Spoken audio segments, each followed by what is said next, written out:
Hola amigos del canal, en esta ocasión vamos a hablar de derecho civil bienes. Vamos a seguir continuando con el derecho civil bienes. Vamos a hablar de bien.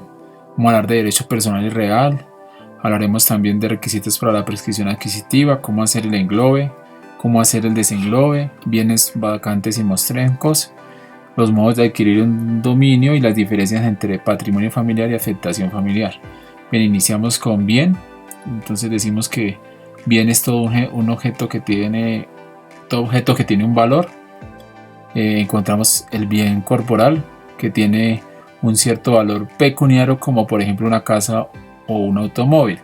Y el bien incorporal está descrito en el artículo 664 del Código Civil, que establece las cosas incorporadas son derechos reales o personales. Igualmente el artículo 653 del Código Civil consagra que son incorporables los bienes que consisten en meros derechos, como los créditos y las servidumbre activas.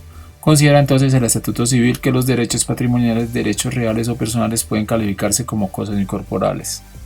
Es decir, los derechos que por sí nos da la Constitución o las leyes son derechos digamos que es un bien incorporal, no es tangible. En derecho personal y real, bueno, decimos que el derecho personal, el acreedor no ejerce su facultad sobre un objeto, sino que lo hace contra un deudor. Y en el derecho real la facultad se ejerce sobre una cosa sin intermediarios, características de los derechos personales. Requisitos para la prescripción adquisitiva. La usucapión ordinaria exige justo título y buena fe en el poseedor, y la usucapión extraordinaria tiene por base la inexistencia de esos requisitos, que se suplen por la exigencia de un plazo más largo de posesión. ¿Cómo hacer el englobe? Hablamos de englobe y desenglobe, pero en esta ocasión vamos a iniciar con englobe. El englobe es un acto a través del cual el dueño de inmuebles colindantes los une para conformar un solo globo. Los requisitos para este trámite son fotocopia de la cédula del propietario de los inmuebles, escritura de los mismos, planos del englobe que se va a hacer con la especificación del área, los linderos y la cabida, certificado de tradición y libertad de los predios. ¿Cómo hacer el desenglobe? Desenglobe es un acto con el cual el dueño de un terreno comienza a dividirlo en varias fracciones o lotes. Los requisitos para este trámite son documentos de identificación de contratantes, licencia de división emanada de la curaduría o de la oficina de planeación municipal en el caso de que el municipio no haya curadores, en el caso de ser terreno rural si es esencial la autorización del INCODER, escritura de propiedad del predio, certificación de tradición y libertad del inmueble. En caso de que se trate de una persona jurídica se requiere la matrícula de registro mercantil para comprobar su existencia y representación legal. Si el poder fue otorgado por escritura pública, adicionalmente debe aportar su vigencia.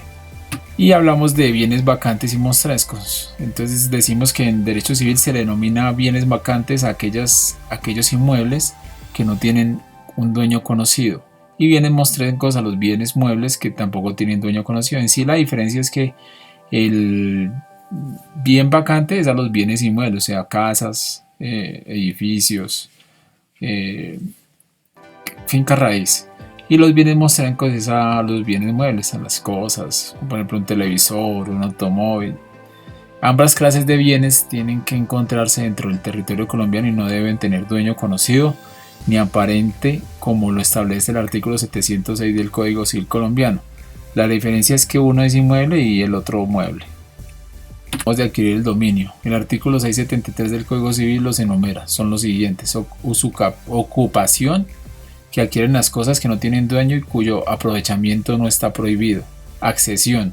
En la accesión el dueño de una casa pasa a hacerlo también de lo que la cosa produzca o de lo que se adhiera a ella. Tradición es la entrega que se hace de una cosa a otra persona, habiendo la facultad e intención de transferirla. Sucesión por causa de muerte, cuando se heredan bienes por la muerte de la persona de la cual somos herederos. Y prescripción por el transcurso de tiempo que se adquiere, la prescripción adquisitiva.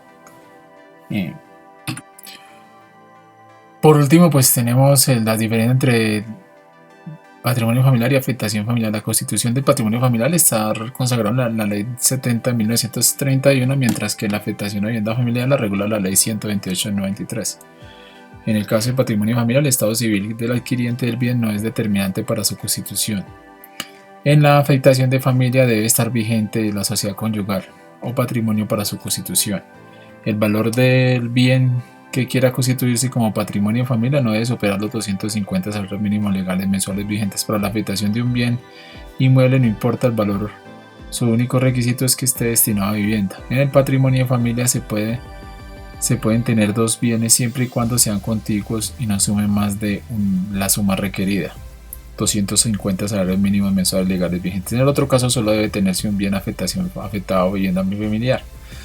Para el primer caso, la constitución requiere hijos menores. En la afectación no importa si existen hijos o no. No puede constituirse patrimonio de familia si un bien inmueble sobre el cual se haya constituido antecrisis o que se encuentre embargado. En la afectación a vivienda familiar es posible que antes de que ésta se constituya el bien haya estado hipotecado con anterioridad. Un bien inmueble constituido como patrimonio de familia es inembargable, mientras que en la afectación a vivienda familiar por regla general el bien es inembargable, pero se podrá embargar cuando previamente se haya constituido hipoteca sobre el bien y cuando la hipoteca se haya constituido para garantizar préstamos para la adquisición, construcción o mejora de vivienda. Este punto es muy importante. En cuanto a la cancelación, este punto es muy importante ya que el patrimonio de familia, la autorización de cancelar cuando hay hijos de por medio, está en manos de un juez. Cuando es por afectación solo basta que ambos cónyuges o compañeros estén de acuerdo sin tener en cuenta la edad de los hijos. Y en la inexistencia de las partes, cuando se presenta inexistencia de las partes, el patrimonio familiar subsiste después del divorcio a favor del cónyuge sobreviviente aun cuando no tenga hijos. Muertos ambos cónyuges, subsiste a favor de hijos menores. La afectación de vivienda familiar se extingue por la muerte de uno o ambos cónyuges, es decir, que en este caso los descendientes no son beneficiarios. Les recomiendo suscribirse a mi canal. Muchas gracias por la atención.